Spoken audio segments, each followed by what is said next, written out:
টাকা দিয়ে সুখ কেনা যায় কিন্তু সুখী হওয়া যায় না। আসসালামু আলাইকুম, রেজানা লাইফ ব্লগে আপনাদের সবাইকে স্বাগত। দূরে এবং কাছে যে যেখান থেকে আমার ভিডিওটি দেখছেন, আশা করি সবাই ভালো আছেন। আলহামদুলিল্লাহ, আমরাও ভালো আছি। তো আজকের ব্লগটি শুরু করেছি কিন্তু সুন্দর বিকেল থেকে। আসলে ঘর বা সংসার সাজানোর জন্য কিন্তু বিলাসবহুল ফার্নিচারের প্রয়োজন নেই। সবচেয়ে বেশি দরকার মনের মাধুর্য, মনের সৌন্দর্য। তা দিয়ে কিন্তু আপনি আপনার ছোট্ট ঘর এবং সংসারটাকে একদম পরিপাটি সুন্দর করে গুছিয়ে রাখতে পারেন। শুধুমাত্র ইনডোর প্লান্ট দিয়েও কিন্তু ঘরের সৌন্দর্য অনেকাংশে বাড়িয়ে তোলা যায়, ঘরটাকে খুব সুন্দর করে সাজিয়ে নেওয়া যায়। শুধুমাত্র ঘর নয়, গোটা সংসারটাকে কিন্তু আপনি ইনডোর প্লান্ট দিয়ে খুব সুন্দর করে সাজিয়ে নিতে পারেন। তার জন্য থাকতে হবে আপনার মনের ভিতরে সৌন্দর্যতা। আর ইনডোর প্লান্ট দিয়ে ঘর সাজালেন না, এটা একটা গৃহিণী সুরুচির পরিচয় বহন করে। সব মিলে যে কী যে ভালো লাগে। আসলে ঘরে যদি আপনার একটুখানি সবুজের ছোঁয়া থাকে, তাহলে দেখবেন যে অনেক বেশি ভালো লাগা কাজ করছে। সারাদিনে কর্মব্যস্ততার পরে ছোট্টখানি ঘর যদি আপনার একটু সবুজের ছোঁয়া দেয়, স্নিগ্ধতা দেয়, তাহলে কিন্তু ভীষণ ভালো লাগে। কি যে একটা অনাবিল আনন্দ, মনে যেমন প্রশান্তি, চোখেও কিন্তু স্নিগ্ধতা নেমে আসে। তো ইনডোর প্লান্ট দিয়েই কিন্তু আজকে আমি আমার গোটা সংসারটাকে সাজিয়েছি। শুধু আজকে না, পুরোটাই আমার এই রো হয়ে থাকে, শুধু আপনাদের সামনে আজকে মাত্র তুলে ধরলাম।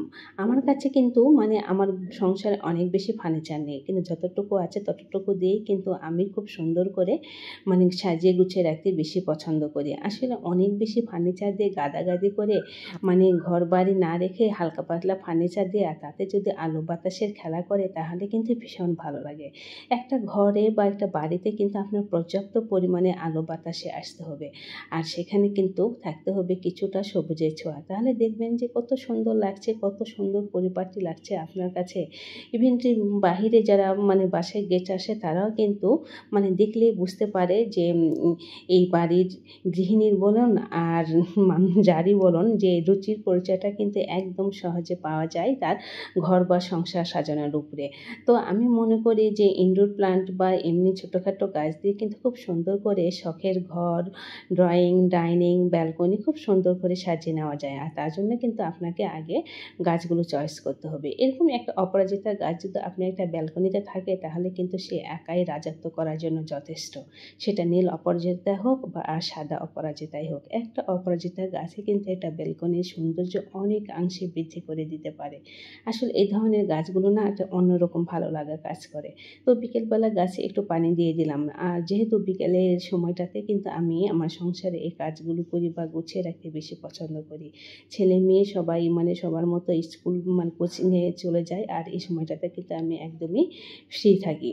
তারপরে কিন্তু এই যে বেডরুমেই কিন্তু আমি লাকি বাম্বু রেখেছি। আমার যে কী ভালো লাগে এই ধরনের প্লান্ট ঘরে রাখতে, ভীষণ ভালো লাগে। আর গাছটির বয়স কিন্তু মাশাআল্লাহ অনেক দিন হয়ে গিয়েছে, বেশ কিছু মাস হয়ে গেছে, প্রায় বছরখানেক বলা যায়। তো এই স্টিকগুলো কিন্তু আমার একদমই কাটতে ইচ্ছে করে না। তো ও তো বড় হচ্ছে, আর আমিও ওকে বড় করতেই বেশি পছন্দ করছি। আমার মেয়ে ছেলে কিন্তু প্রায় বলে, মামুনি তুমি কি এই লাকি বাম্বুর স্টিকগুলো কাটবে না, ডালগুলো কেটে করবে? আমি বলি না, ও যখন বড় হচ্ছে ওকে বড় হতেই দাও। তো তারপরে কিন্তু এই যে রাতেরবেলা খাওয়া দাওয়া শেষ করে কিচেনটা হালকা করে মুছে নিলাম। এখানেও কিন্তু আমি সবুজের ছোঁয়া রেখেছি। রান্নাঘরে যেহেতু আমরা গৃহিণীরা অধিকাংশ সময়টা কাটাই, সেখানে যদি একটুখানি সবুজের ছোঁয়া থাকে, তাহলে কিন্তু সব মিলে দেখতে ভীষণ ভালো লাগে।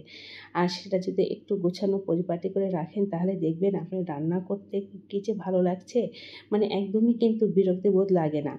আর চোখেই কিন্তু একটা ভালো লাগা কাজ করে। আর বেসিন এরিয়াতেও কিন্তু আমি আমার সাধ্য মতো এই যে ইনডোর প্লান্ট রেখেছি। এটা লাকি বাম্বুর আরেকটা গাছ থেকে আমি স্টিকগুলো কেটে এখানে রেখেছি, আর কয়েকটা মানি প্লান্টের ডাল দিয়েছি। ভীষণ ভালো লাগে। আসলে সকালে উঠে যখন এই সবুজের কাছে আসি বা রাতেরবেলা ফ্রেশ হওয়ার জন্য, তখন কিন্তু ভীষণ ভালো লাগে। তো এইভাবে কিন্তু ছোট ছোট মানি প্লান্ট বা ইনডোর প্লান্ট দিয়ে কিন্তু আপনি আপনার ঘর বা সংসার খুব সুন্দর করে সাজিয়ে নিতে পারেন।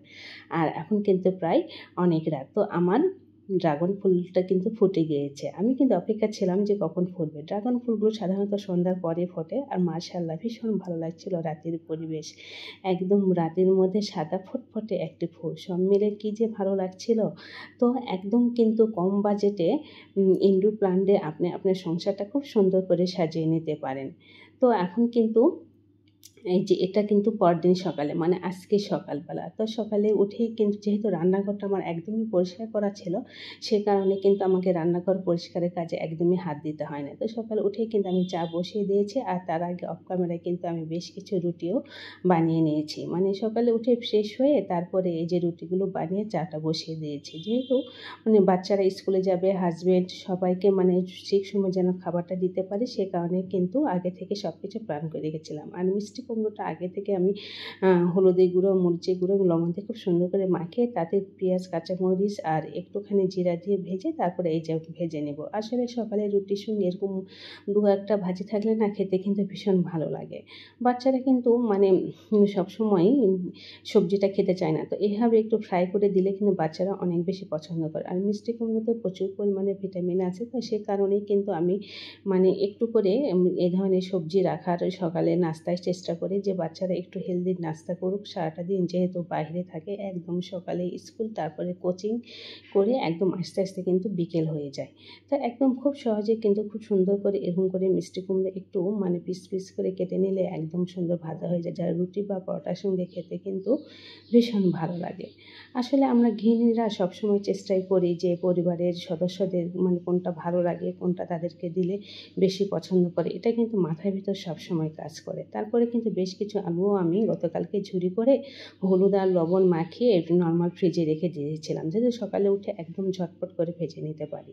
আর সে কারণেই কিন্তু এই যে খুব তাড়াহুড়ো করে কিন্তু ভেজে নিতে পারছি। আসলে সকালের কিন্তু নাস্তার সময়টা একদমই তাড়াহুড়ো থাকে। এই সময়টাতে মানে এত বেশি ব্যস্ত যে বাচ্চাদের স্কুল, হাসব্যান্ডের অফিস সব মিলে একদমই সময় হয়ে ওঠে না। তো কিছু কাজ যদি আপনারা রাতেই গুছিয়ে রাখেন না তাহলে দেখবেন সকালটা কিন্তু অনেক বেশি মানে শান্তি আরামদায়ক হয়ে যায়।